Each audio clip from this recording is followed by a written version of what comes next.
আমাদের জীবনের প্রতিদিন হাজারো ঘটনা ঘটে। কেউ আমাদের প্রশংসা করে, কেউ বা সমালোচনা।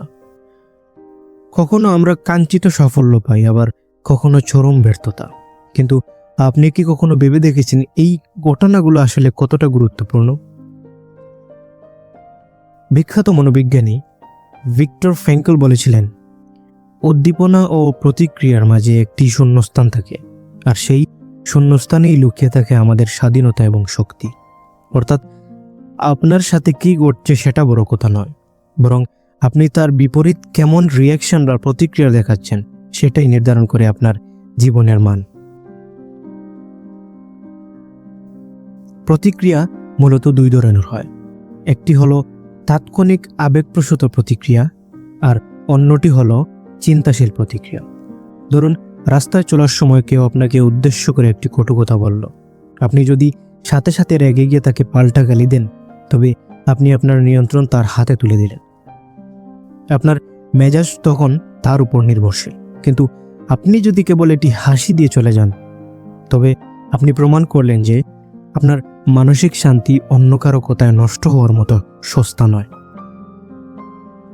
আমাদের মস্তিষ্ক খুব দ্রুত নেতিবাচকতা সাড়া দেয়। একে বলা হয় ফাইট অর ফ্লাইট রেসপন্স। কিন্তু আধুনিক পৃথিবীতে টিকে থাকতে হলে আমাদের এই আদিম প্রতিক্রিয়ার ঊর্ধ্বে উঠতে হবে।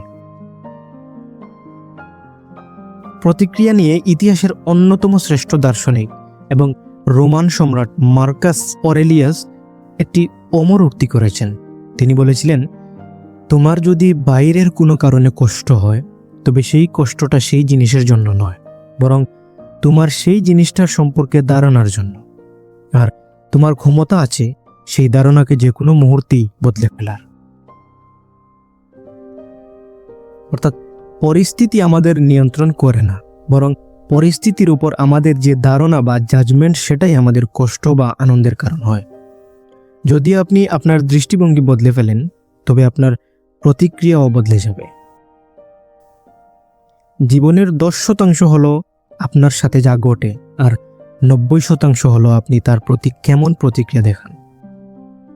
আজ থেকেই চেষ্টা করুন হুটহাট প্রতিক্রিয়া না দেখিয়ে একটু ভেবে সাড়া দিতে। দেখবেন আপনার চারপাশের পৃথিবীটা অনেক বেশি শান্ত এবং সুন্দর মনে হচ্ছে। মনে রাখবেন, আপনি পরিস্থিতির শিকার নন, আপনি আপনার প্রতিক্রিয়ার স্থপতি। ধন্যবাদ।